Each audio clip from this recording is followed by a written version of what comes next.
1982 Telugu Desam party ఆవిర్భావం నుండి ఆ పార్టీ బలోపేతానికి విశేష కృషి చేశానని కపిలేశ్వరపురం మండలం మాజీ ఎంపీపీ పూర్వపు RTC zonal chairman Nekkanti Balakrishna పేర్కొన్నారు.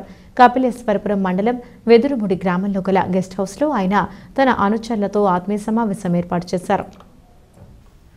ఈ సందర్భంగా ఆయన మాట్లాడుతూ సీనియర్ తెలుగుదేశం పార్టీ నాయకుడిగా ఎన్టీ రామారావు నుండి నేటి వరకు ఆ పార్టీకి ఏ విధంగా సేవలు అందించింది వివరించారు.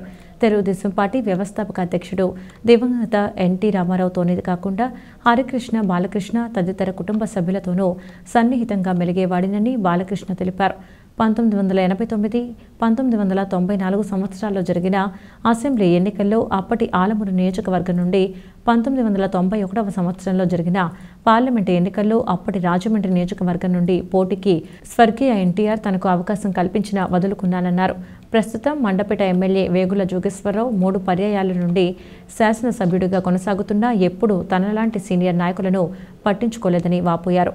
తెలుగుదేశం పార్టీ జాతీయ అధ్యక్షుడు నారా చంద్రబాబు నాయుడు ఈ నెల 20న మండపేటలో నిర్వహించిన రా కదిలిరా సభలో ఎమ్మెల్యే అభ్యర్థిగా వేగుల జోగేశ్వరరావును ఏకపక్షంగా ప్రకటించడం నిరాశకు గురిచేసిందని బాలకృష్ణ ఆవేదన వ్యక్తం చేశారు. అయినప్పటికీ పార్టీ అధిష్టాన నిర్ణయమే శిరోధార్యంగా పార్టీ విజయానికి కృషి చేస్తానని బాలకృష్ణ అన్నారు. ఈ సమావేశంలో పాలమర్తి శేషగిరిరావు, చొల్లంగి ఎదురులయ్య, సుంకరకృష్ణ, గుత్తుల వెంకటరమణ, సలాది వెంకట పట్టాభిరామారావు, వెంకే వెంకట్రావు, గాదంశెట్టి సత్యనారాయణ తదితర నాయకులు పాల్గొన్నారు.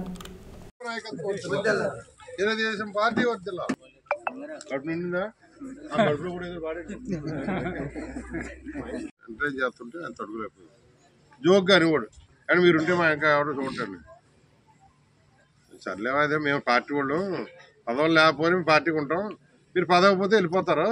అవునండి, మీ కాంగ్రెస్ వాళ్ళు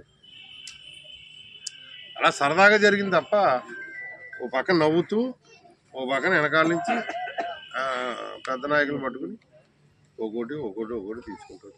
కడకి ఇవాళ నా పరిస్థితి ఏంటంటే చాలామంది బయటకు వెళ్తే అడుగుతున్నారు, మీరు పార్టీలో ఉన్నారా లేదా ముందు చెప్పండి. ఏమయ్యా దాన్ని నన్ను అది హత్య చేసినంత బాధగా ఉంది నాకు. నేను నా పార్టీ నాది, మా పార్టీ రూల్సే నాకు సుప్రీము, పార్టీ అధ్యక్షుడే నాకు సుప్రీము. మరి అలాంటప్పుడు అలా కదన్నా వేరేగా అనుకోవద్దు అని మళ్ళీ కవర్ చేస్తాం. అంటే అంత దౌర్భాగ్య స్థితిని తీసుకొచ్చాడంటే ఇతను పోనీ నా ఒక్కడే నష్టం జరిగినా పర్లేదు, సమాజానికి మనకున్న నాయకులకి కార్యకర్తలకి ఏమన్నా మంచి అయితే అదే ఓకే. ఎవడెళ్ళినా పాయే, ఏ పోలీసు సమస్య వచ్చినా పాయే. ఇవాళ అవతల ఎంటైన్ చేస్తున్నాడు. ఇవాళ అతను ఎంటైన్ చేస్తే ప్రజలు తెలుస్తుంది మనకి ఇతను ఏం చేశాడు, అతను ఏం చేస్తున్నాడు అని. రేపు పొద్దున్న మరి అదే కానీ తీసుకుంటే మొత్తం పార్టీ నాశనం అయిపోతాయి. అందుకుని నేను పార్టీని బతికించడం కోసం పోరాటం నేనున్నానుకో, దేనికైనా సిద్ధపడతా.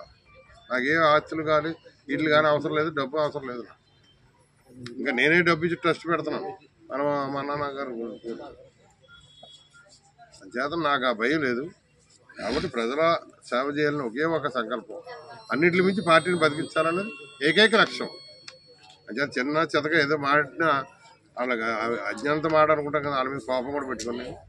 కాబట్టి ఈ సమావేశం ద్వారా అందరికీ నేను తెలియజేసేది ఏంటంటే అందరూ ప్రశాంతంగా ఉండండి, ఏ విధమైన సమస్యలు ఉండవు. అధిష్టానంతో మాట్లాడి అన్ని సానుకూల పరిస్థితి తీసుకొద్దాం, మంచిగా తెలుగుదేశం పార్టీని